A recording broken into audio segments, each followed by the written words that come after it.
Assalamualaikum warahmatullahi wabarakatuh. Kembali lagi bersama TPA Media Channel.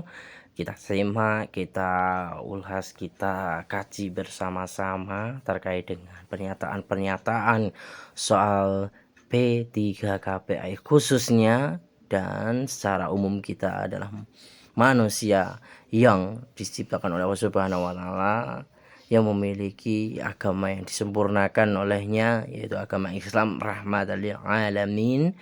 Sebagai penutup,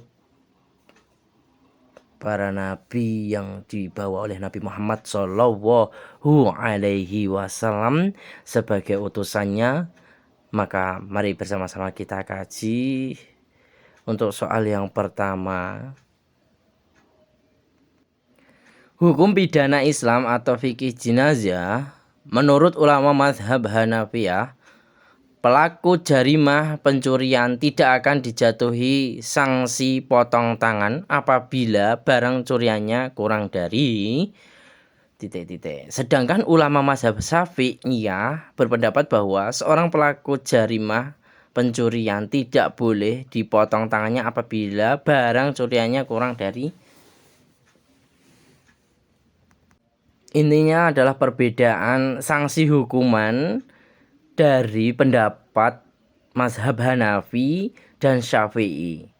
Berapa sebenarnya batasan ketika orang itu harus dihukum? A. 10 dirham bagi mazhab Hanafiyah dan 1/4 dinar bagi mazhab Syafi'i. Yang B. 8 dirham untuk mazhab Hanafiyah dan 1/3 dinar adalah mazhab Syafi'i. C. 9 dirham untuk mazhab Hanafiyah dan 1/4 dinar mazhab Syafi'i. Yang D. 11 dirham untuk mazhab Hanafiyah dan 1/2 dinar mazhab Syafi'i. E. 7 dirham mazhab Hanafiyah dan 1/3 dinar mazhab Syafi'i. Dari pernyataan tersebut, silahkan dianalisis terlebih dahulu sebenarnya patokannya itu seberapa. Silahkan kalian pilih jawabannya, dan selanjutnya akan kita kaji bersama-sama dan akan kita pilih jawaban yang paling tepat. Saya akan hitung mundur 5, 4, 3, 2, 1. Manakah jawaban yang paling tepat? Kita simak bersama-sama. Yaitu jawaban yang paling tepat adalah yang A, yaitu perbedaan mazhab Hanafi itu nisab atau sanksi pencurian 10 dirham, dan mazhab Syafi'i itu adalah 1/4 dinar.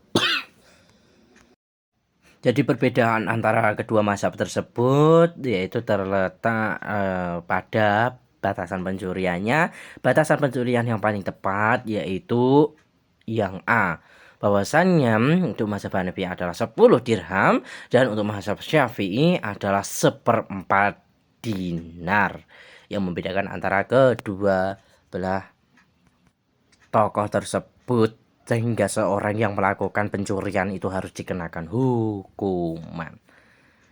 Sudah cukup jelas penjelasannya. Kalau ingin bukti lebih lanjut, silahkan kalian untuk mencari sendiri di pemikiran-pemikiran mazhab terkait dengan hukum-hukum, sehingga kalian bisa lebih jelas dan bisa memperdalam kajian keislaman dari rekan-rekan. Oke, lanjut soal nomor berikutnya. Soal nomor 2. Perceraian yang disebabkan oleh gugat cerai oleh istri baik dengan cara fasakh atau khulu, dalam kondisi ini menyebabkan A. Suami tidak boleh rujuk pada istri selama masa iddah, dan B. Suami boleh kembali ke istri setelah masa iddah habis dengan akad nikah yang baru. Dari pernyataan di atas merupakan jenis talak. A. Roj'i, B. Bain, C. Bain sugro, D. Bain kubro, E. Fasakh. Manakah jawaban yang paling tepat dari rekan-rekan sekalian yang akan kalian pilih? Dan akan kita bahas bersama-sama terkait dengan jawaban manakah yang paling tepat. Silahkan disimak lebih lanjut dan kita akan mencari sebenarnya apa definisi talak roj'i, apa itu talak bain sugro, apa itu talak bain kubro. Sedangkan fasyah itu adalah gugatan yang dilakukan oleh seorang istri kepada suaminya. Yuk kita bahas bersama-sama jawabannya. Ya, betul sekali jawaban dari rekan-rekan sekalian dan Bapak Ibu guru, bahwasanya jawaban yang paling tepat adalah yang B, yaitu talak bain sugro. Talak bain sugro adalah perceraian yang dilakukan oleh gugatan cerai oleh istri baik dengan cara fasyah atau kuluk. Dalam kondisi ini maka suami tidak boleh rujuk pada istri selama masa iddah, dan suami boleh kembali ke istri setelah masa iddah habis dengan akad nikah baru. Sedangkan perbedaan antara talak bain sugro dengan roj'i maupun talak bain kubro, yaitu kalau talak roj'i itu masih boleh kembali karena perceraian dilakukan oleh suami baru talak 1 atau talak 2, dan di situ belum habis masa iddahnya atau masa iddahnya masih berlaku. Namun apabila setelah habis masa iddahnya harus dilakukan akad yang baru.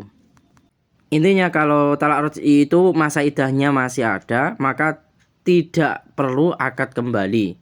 Sedangkan kalau talak bain sugro itu yang mengajukan talak adalah seorang istri, yang seorang suami tidak boleh melakukan rujuk kecuali kalau dia sudah akad kembali, walaupun dalam kondisi masa iddah itu masih berlaku. Dan yang ketiga itu adalah talak bain kubro, artinya sudah ditalak 3 oleh suaminya, maka tidak boleh kembali lagi, dan sang istri kalau ingin kembali lagi kepada sang suami, maka keduanya atau sang istri tersebut harus menceraikan suaminya yang baru. Ini seperti halnya contoh kasus di tetangga saya, yang dia itu seorang laki-laki dan perempuan. Ketika itu sang laki-laki bekerja di Korea hingga belasan tahun sampai 15 tahun. Dia tidak pulang kembali ke rumah, dan akhirnya si istri itu diceraikan oleh sang suami sampai talak 3, dan si istri sudah memiliki suami yang baru di sini. Akan tetapi setelah 15 tahun kemudian sang suami tersebut kembali lagi ke sini ya, dan sang suami di Korea juga sudah memiliki istri dan sudah diceraikan. Ketika dia kembali lagi ke Indonesia, dan si istri menginginkan kembali kepada suaminya yang lama atau yang pulang dari Korea tersebut, maka yang ia lakukan yaitu dengan cara menceraikan suaminya yang baru, sehingga dia bisa kembali lagi untuk menikah kepada suaminya yang lama yang berasal dari yang baru pulang dari Korea tersebut, sehingga itu sah ya, kembali lagi karena sudah dicerai, karena itu boleh kembali lagi dengan syarat dia sudah memiliki suami yang baru dan si yang laki-laki sudah memiliki istri, kemudian diceraikan untuk kembali lagi kepada sang istri yang pertama atau suami yang pertama. Begitu untuk soal selanjutnya. Soal nomor 3. Suatu ketika ada seorang gadis bernama Retni, usianya 18 tahun. Ketika itu beliau sedang naik kendaraan umum. Beliau ingin berkunjung ke rumah neneknya. Suatu ketika ada ibu-ibu hamil dan tempat duduk bus sudah terisi semua. Akhirnya si Retni berdiri dan mempersilahkan ibu hamil tersebut duduk. Sikap dan tingkah laku utama yang mampu dilakukan oleh Retni, yang telah mampu dan tidak hanya bersimpati dan berempati terhadap orang lain, tetapi mampu juga berkorban dan memberikan sesuatu yang bernilai bagi orang lain, meskipun dirinya juga sedang memerlukan semata-mata hanya karena Allah Subhanahu wa Ta'ala, disebut dengan A. Ifah, B. Qanaah, C. Atsar, D. Itsar, E. Karomah. Jadi jawabannya apa? Silakan untuk kalian semua cermati. kata kuncinya bahwasanya dia itu memperdulikan orang lain, sedangkan dirinya sendiri juga membutuhkan, tetapi melihat kondisi orang lain yang lebih membutuhkan, dan di situ juga merupakan cinta kasih sayang. Orang lain itu sama seperti halnya mencintai dirinya sendiri. Maka timbullah sifat yang tidak hanya bersimpati atau berempati, lebih dari itu. Apakah jawaban yang tepat? Saya akan menghitung mundur mulai dari 5, 4, 3, 2, 1. Ya, akan kita bahas bersama-sama. Jawaban yang paling tepat adalah sesuai dengan definisi itsar. Itsar adalah sikap dan tingkah laku utama yang mampu dilakukan oleh manusia yang telah mampu dan tidak hanya bersimpati dan berempati terhadap orang lain, tetapi mampu juga berkorban dan memberikan sesuatu yang bernilai bagi orang lain, meskipun dirinya juga sedang memerlukan semata-mata hanya karena Allah Subhanahu wa Ta'ala.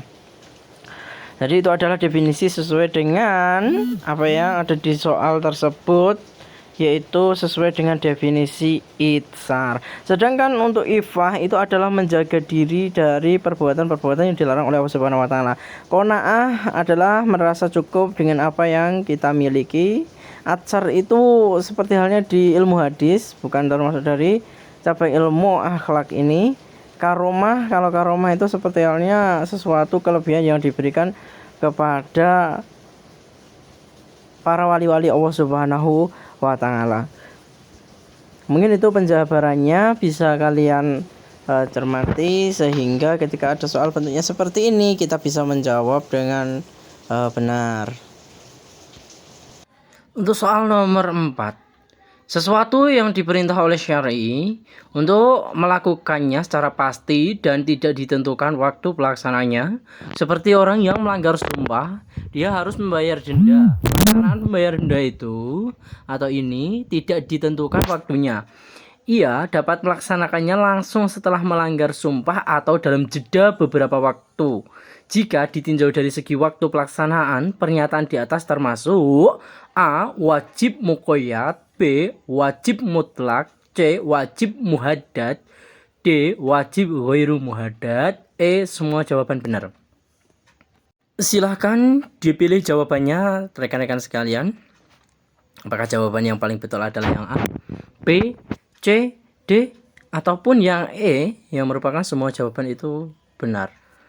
Saya hitung mundur sebelum kita bahas bersama-sama. 5, 4, 3, 2, 1. Jawaban yang paling tepat adalah yang B, yaitu wajib mutlak. Wajib mutlak adalah wajib yang tidak ditentukan batas waktunya. Yang penting kewajiban tersebut terpenuhi, seperti halnya denda, atau ketika dia melanggar waktunya kapanpun boleh untuk dibayarkan. Sedangkan wajib muqayyad yaitu waktunya sudah ditentukan, seperti halnya sholat fardu. Sholat subuh itu dilaksanakan di waktu pagi sekitar pukul 4 pagi, itu sudah ditentukan waktunya. Zuhur jam 12 siang dan seterusnya. Sedangkan wajib muhaddad yaitu wajib yang takarannya sudah ditentukan, seperti halnya ketika orang mencuri akan dikenakan hukuman bagi Imam Hanafi yaitu 10 dirham dan Imam Syafi'i hadnya yaitu 1/4 dinar ya. Nah, maka itu sudah ditentukan hukumannya. Ketika nisab mencuri itu 10 dirham bagi Imam Hanafi dan 1/4 dirham bagi Imam Syafi'i. Nah, itu sudah ditentukan takarannya. Dan yang E semua jawaban benar tentu salah ya. Jadi jawaban yang paling tepat adalah yang B, yaitu wajib mutlak. Karena wajibnya boleh dilaksanakan kapan saja. Untuk soal nomor 5, kitab hadis induk populer diantaranya ada Sahih Bukhari, Sahih Muslim, Nasai, Abu Dawud, Tirmidzi, dan Ibnu Majah. Disebut dengan A. Kutubus Sunnah, B. B. Kutubus bul khamsah, C. Kutubus sab'ah, D. Kutubus sittah, E. Kutubus sahih. Mana jawaban yang paling tepat? Silahkan kalian analisis terlebih dahulu pertanyaannya. Semoga kalian bisa menjawab dengan benar. Saya akan hitung mundur mulai dari 5, 4, 3, 2, 1. Jawaban yang paling tepat adalah yang D, yaitu Kutubus sittah, karena itu ada 6 imam: Sahih Imam Bukhari, Imam Muslim, Nasa'i, Abu Dawud, Tirmidzi, dan Ibnu Majah.